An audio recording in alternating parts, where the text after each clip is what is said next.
मृत्तिजम् गोदारम् रत्नधातवम् अग्निः पूर्वेभिर्वृषिभिरेभ्यो नूतनैरुदा तदेवान्येह वक्षति अग्निनारयिमस्मत्कोशमेव दिवे दिवे। आजकल हिंदुत्व की चर्चा बहुत चल रही है, कई लोग उसका विरोध भी कर रहे हैं। वास्तव में भारत के साथ यह शब्द बहुत प्राचीन काल से जुड़ा हुआ है, एक भारत की पहचान बन गया है। लोग आधुनिक नमस्ते नमस्ते लोग आधुनिक विचारधाराओं के साथ भी इसकी तुलना करने का प्रयत्न करते हैं।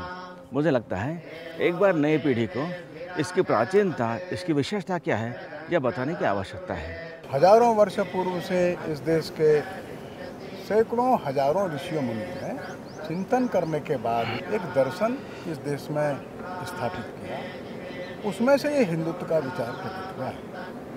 किसी एक व्यक्ति के द्वारा, किसी एक पुस्तक के द्वारा या कोई एक विशेष पूजा पद्धति में से निकला हुआ यह विचार नहीं है, और इसलिए इस विचार दर्शन की कुछ विशेषताएं हैं, अपने आप में विश्व में अनोखी है। तो ये सारा विचार दर्शन एक आध्यात्मिक पृष्ठभूमि पर खड़ा हुआ है। ऋषियों मुनियों ने ये कल्पना की और इसको अनुभव भी किया कि सारी सृष्टि, सारा जीव जगत, इसके अंदर कोई न कोई ईश्वरीय तत्व है, और इसके कारण से सभी के अंदर वे एक एकात्मता को अनुभव करते थे।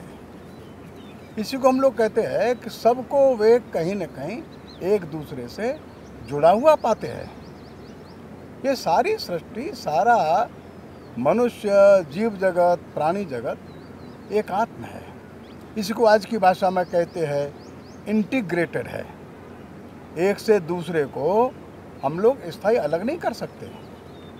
एक दूसरी महत्वपूर्ण बात और है, उन्होंने सारा जो विचार किया है वो समग्रता में किया है, होलिस्टिक है।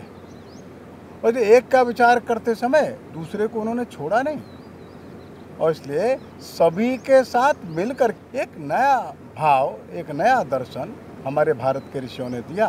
तो इस प्रकार से हम तीन बातें मौलिक रूप से कह सकते हैं इस हिंदुत्व के लिए जो आधारभूत है। पहला तो यह है, इसका आधार आध्यात्मिक है। दूसरा, इसका अप्रोच इंटीग्रेटेड है।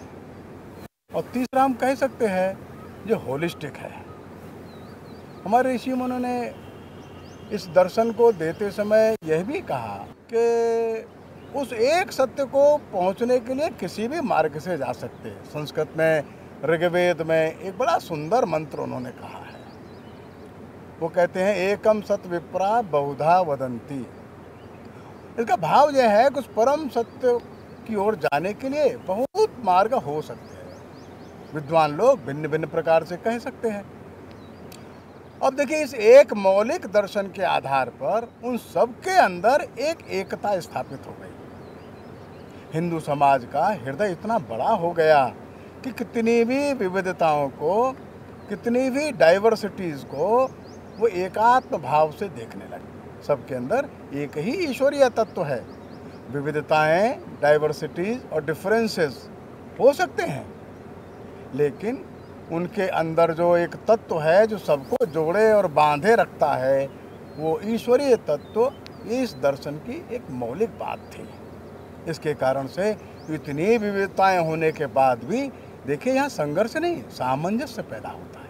रविंद्रनाथ टैगोर ने अपने स्वदेशी समाज नाम के निबंध में यही बात इस ढंग से कही है कि विविधता में एकता देखना और अनेकता में ऐक्य प्रस्थापित करना, यही भारत के अंतर में पड़ा हुआ धर्म है। बिल्कुल ठीक बात है। रविन्द्रनाथ ठाकुर जो कहते हैं वो भारतीय दर्शन को ही स्पष्ट करते हैं, बल्कि एक कदम और आगे हम लोग कह सकते हैं। ये विविधताओं में एकता तो अच्छी बात है, लेकिन भारतीय ऋषि कहते हैं ये मौलिक एकता है, ये फंडामेंटल यूनिटी है जो विविधताओं में प्रकट होती है। अलग अलग को एक करना ऐसा नहीं है। इसके अंदर एक मौलिक एकता छिपी है।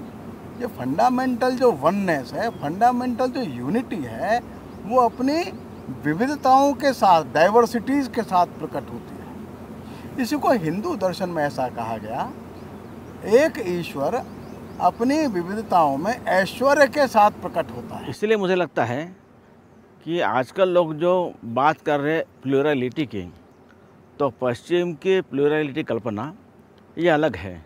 ये सभी को अलग अलग मानकर उनके बीच में एकता निर्माण करने का प्रयत्न, ऐसा उनका प्रयास है। और भारत की मौलिकता यह है, वह एक ही अनेक रूप में अभिव्यक्त हुआ है, इसलिए सभी में इनहेरेंट एकता है ही, इस आधार पर उसका चिंतन है। और इसलिए भारत ने हमेशा सभी के साथ सामंजस्य और सभी के साथ संवाद और सभी का सहअस्तित्व, इसका आग्रह भी रहा है, ऐसा इसका चरित्र भी रहा है। भारत का जो वननेस और प्लूरलिटी, ये जो बात है, मतलब एकत्व भाव और बहुत्व, जो प्लूरलिटी और वननेस, ये भारत में विरोधी नहीं है। वननेस और प्लूरलिटी दोनों एक ही के दो रूप है। वननेस और प्लूरलिटी विदेशों में, पाश्चात्य देशों में आपस में विरोधी है। भारत में ये एक दूसरे के पूरक हैं, एक दूसरे को पूर्णता देते हैं। वननेस प्लूरलिटी में प्रकट होती है और प्लूरलिटी अपने आप में वननेस रखती है। और यही हिंदुत्व का ब्यूटी है, हिंदुत्व का सौंदर्य यही है कि प्लूरलिटी में वननेस देखना और वननेस को प्लूरलिटी में प्रोलिफरेट करना, ये सुंदरता है। जब हिंदू राष्ट्र की बात आती है, तब लोगों के मन में प्रश्न आता है कि भारत में रहने वाले मुस्लिम, ईसाई, इनका क्या होगा? क्या उनको दोयम दर्जे का स्थान प्राप्त होगा? इसके बारे में भी स्पष्टता होना आवश्यक है। लोगों के मन में ये भ्रम दिखाई तो देता है, लेकिन ये हिंदू राष्ट्र दर्शन के अज्ञानता के कारण से दिखता है।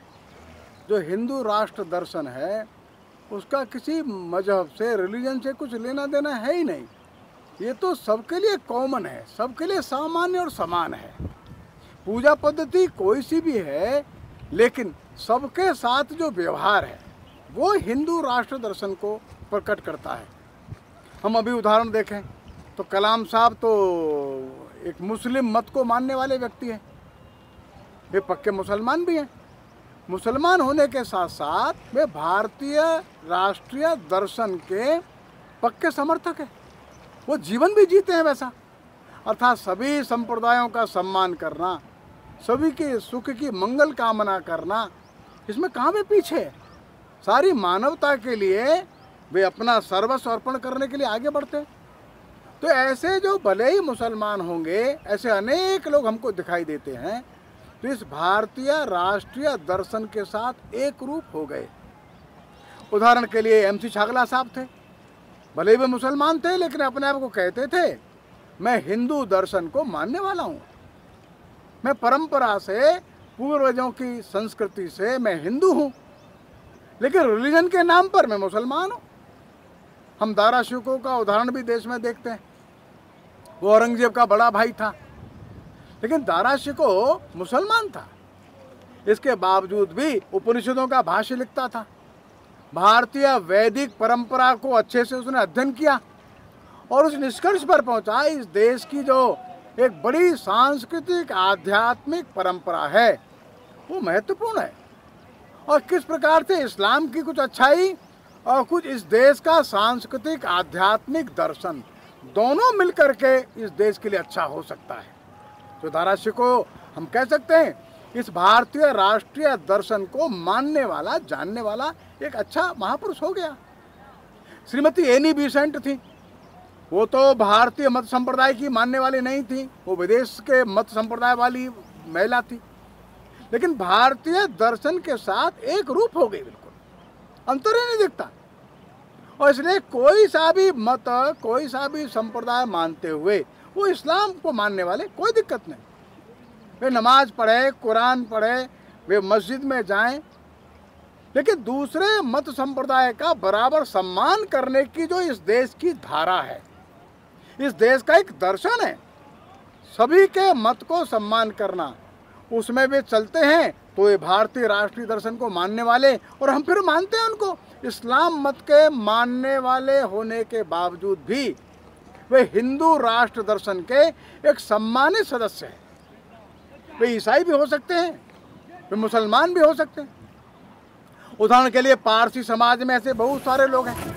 अभी नानी पालकीवाला साहब थे, जमशेदजी टाटा थे। वे अगर रिलीजन के हिसाब से देखते हैं तो पारसी थे वे। लेकिन किसी भी प्रकार से भारतीय राष्ट्रीय मौलिक दर्शन, जिसको हम हिंदू दर्शन बोलते हैं, उसका पूरे तरह से जीवन जीने वाले, पूरा सम्मान करने वाले। एक और पर्शियन मान्यता को पूरा मानते थे, साथ साथ सभी भारतीय मत संप्रदायों का सम्मान करते थे और एक वैश्विक कल्याण की भावना लेकर के काम करते थे। और इसलिए हमारा जो भारतीय राष्ट्रीय मौलिक दर्शन, जो हिंदू दर्शन, वो किसी भी प्रकार से किसी भी मत संप्रदाय का विरोधी नहीं, और दुनिया के सभी मत संप्रदाय और रिलीजन्स इसके अनुरूप अपना जीवन जी सकते हैं। इसमें टकराहट नहीं है। ये बड़ी गंगा की तरह है जिसमें अनेकों छोटी छोटी नदियां आकर के मिल जाती हैं और अपना भी अस्तित्व उसमें समाहित कर देती है। बड़ी गंगा चलती चली जाती है। हम समझते हैं भारतीय राष्ट्रीय दर्शन ऐसे किसी भी संप्रदाय, मत, रिलीजन का विरोधी भी नहीं, और किसी भी प्रकार की टकराहट का भी इसमें कोई भी किसी भी प्रकार का अंदेशा हमको दिखाई नहीं देता। शांति शांति शांति।